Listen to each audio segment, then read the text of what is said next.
দর্শক পাঠক স্বাগত সকাল সন্ধ্যার কি খবরে বার্তা কক্ষ থেকে আপনার সঙ্গে আছি সিরাজুম মুনিরা।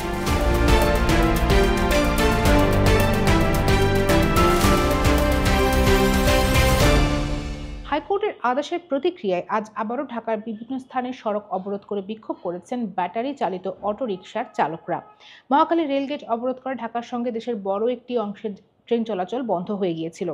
মহাখালী, মিরপুর, মোহাম্মদপুর সহ বিভিন্ন এলাকায় অবরোধের কারণে বিপাকে পড়েন সাধারণ মানুষ। এসব এলাকায় তাদের দীর্ঘ পথ হেঁটে পাড়ি দিতে দেখা গেছে।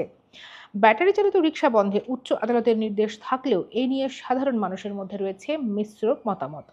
কি হলো আজ সারাদিন, ব্যাটারি চালিত রিকশা চালকদের দাবি কি, প্যাডেল রিকশা চালকরাই বা কি বলছেন, এসব নিয়েই কথা বলবো আজকের কি খবরে। সেজন্য সঙ্গে আছেন সহকর্মী সাজ্জাদ হোসেন। সাজ্জাদ, আপনাকে স্বাগত। আপনাকেও স্বাগত। আমি শুরুতে জানতে চাইবো, কেন পথে নামলেন ব্যাটারি চালিত রিকশা চালকরা? উচ্চ আদালতের আদেশেই বা কি বলা আছে? গত মঙ্গলবার উচ্চ আদালত একটা আদেশ দিয়েছেন, সেটা হচ্ছে যে ৩ দিনের মধ্যে ঢাকা মহানগরী থেকে ব্যাটারি চালিত রিকশা উচ্ছেদ করতে হবে আর কি। এই আদেশটা আপনার ওই স্বরাষ্ট্র সচিব, তারপরে আপনার স্থানীয় সরকার সচিব, তারপরে আপনার পুলিশ মহাপরিদর্শক এবং ডিএমপি কমিশনার, ২ সিটি কর্পোরেশন, তাদেরকে দায়িত্বটা দেওয়া হয়েছে তারা যেন এই কাজটা অটোরিকশা চলাচল বন্ধ করে। তো এই আদেশের পরেই আসলে পরদিনই রিকশা চালকরা আন্দোলন শুরু করছিল। সেটাই আজকে আরো বেড়েছে। আজকে আন্দোলনের জোরটা আজকে আরো বৃদ্ধি পেয়েছিল।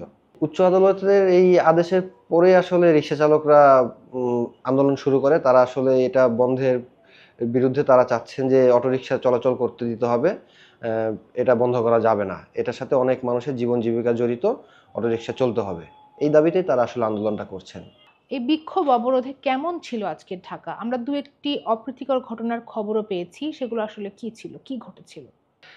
আজ সকাল থেকেই অটো চালকরা আসলে রাস্তায় নেমে আসে ঢাকা শহরের বিভিন্ন জায়গায়, যেমন আপনার মহাখালীতে, মোহাম্মদপুরে, তারপরে মিরপুরে, এরকম বিভিন্ন জায়গায় আপনার সড়ক অবরোধ করে। ইভেন মহাখালীতে আপনার রেলপথও অবরোধ করা হয়। এতে আপনার অনেক সড়কের যান চলাচল বন্ধ হয়ে যায়, ঢাকার সঙ্গে রেল যোগাযোগ বন্ধ হয়ে যায়।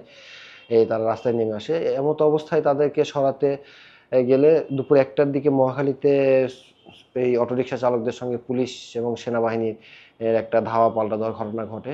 এছাড়া মোহাম্মদপুরে ওই সেম একই সময়ে দুপুর ১টা-১.৫টার দিকে আপনার দু-একজন শিক্ষার্থী গিয়ে অটোরিকশা চালকদের আন্দোলনের বন্ধের অনুরোধ জানালে তারা আর কি শিক্ষার্থীদের ধাওয়া দিয়ে পিটুনি শুরু করে। ওই সময় একজন শিক্ষার্থী আহত হয়েছেন। কিন্তু তাৎক্ষণিকভাবে ওই শিক্ষার্থীর পরিচয় পুলিশ জানাতে পারেনি। যান চলাচল বন্ধ হয়ে অটোরিকশা চালকদের অবরোধের কারণে যান চলাচল বন্ধ হয়। চরম ভোগান্তিতে পড়েছিল সাধারণ মানুষ। সকাল থেকে তাদের গন্তব্যে হেঁটে তারা গন্তব্যে যাওয়া শুরু করে এবং সবচেয়ে বেশি ভোগান্তিতে পড়েছিল শিক্ষার্থীরা। আসলে আজকে অনেক প্রতিষ্ঠানে আপনি জানেন যে বার্ষিক পরীক্ষা শুরু হয়েছে। তো ওই অনেকের পরীক্ষা শেষ হচ্ছিল অনেক ক্লাসের, আবার দুপুরে কারো পরীক্ষা শুরু হবে। এই শিক্ষা প্রতিষ্ঠানের পরীক্ষা দিতে যাতায়াতে তারা একটা বিশাল ভোগান্তিতে পড়ে। আর এছাড়া সাধারণ মানুষের ভোগান্তি তো ছিলই।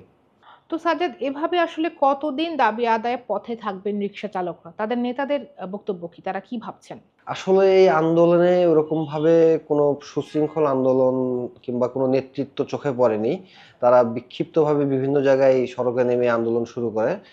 এরপর আপনার মোহাম্মদপুরে যেটা হয়েছে, পুলিশ তাদেরকে একটা আশ্বাস দিয়েছে যে এম প্রধান সড়ক না, তারা অলিগলিতে তারা রিক্সা চালাতে পারবে। এই আশ্বাসের পরে আপনার তারা আসরের নামাজের দিকে ৪টার দিকে আরকি তারা অবরোধ তুলে নিয়ে এ সড়ক ছেড়ে দেয়। আদালতের আদেশের পরে আসলে এই বিষয়ে আপনার এই রিক্সা ভ্যান ইজি বাইক শ্রমিক ইউনিয়নের সহ-সাধারণ সম্পাদক আরিফুল ইসলাম নাদিমের সাথে কথা হয়েছে। তারা বলছে যেহেতু এতদিন ধরে এটার কোনো আসলে নিবন্ধন দেওয়ার কোনো সিস্টেম ছিল না। এ কারণে আওয়ামী লীগ নেতা কিংবা দুর্নীতিগ্রস্ত যারা কর্পোরেশনের কর্মকর্তা আছেন তাদেরকে ৭০০ থেকে ১৫০০ টাকা পর্যন্ত দিয়ে আসলে একটা তারা আ অস্থায়ী অনুমতি নিয়ে এভাবে রিক্সাটা চালাতো। তাদের আশা ছিল যে এই সরকার আসার পরে এটা একটা নীতিমালার আওতায় আসবে। কিন্তু সরকার যখন বন্ধ করে দিছে একবারে, তারা এখন আ এটা আইনিভাবেই লড়াইয়ের একটা চিন্তাভাবনা করছে তারা। এবং একই সঙ্গে তারা রাজপথেও থাকার একটা ঘোষণা দিচ্ছে। আপনি নিশ্চয়ই সাধারণ মানুষের সঙ্গে কথা বলেছেন।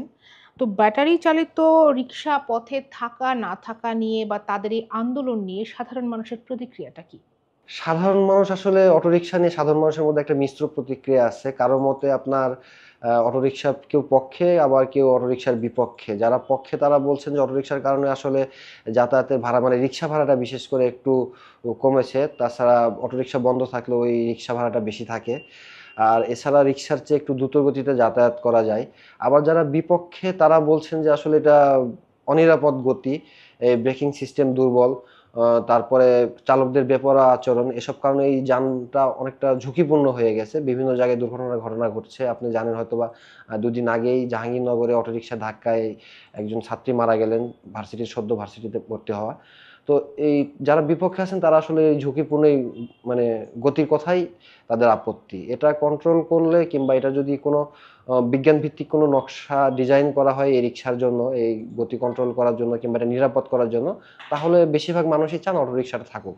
কারণ সাধারণ মানুষ রিক্সা মানে কায়িক শ্রমের যে রিক্সা চালক তাদের এই কায়িক শ্রমটা কমবে বলেই মানে যাত্রীদের মতামত আরকি। আপনাকে অনেক ধন্যবাদ। আপনাকেও অনেক ধন্যবাদ। দর্শক এতক্ষণ সঙ্গে থাকবার জন্য আপনাদেরও অনেক ধন্যবাদ। দেশ বিদেশের নানা খবরের বিশ্লেষণ আদ্যপান্ত জানতে পড়ুন সকালসন্ধ্যা.com। আর সামাজিক যোগাযোগ মাধ্যম ইউটিউব এবং ফেসবুকে আমরা প্রকাশ করছি নানা ধরনের ডিজিটাল কন্টেন্ট। দেখুন সেগুলোও, থাকুন সকাল সন্ধ্যার সঙ্গে।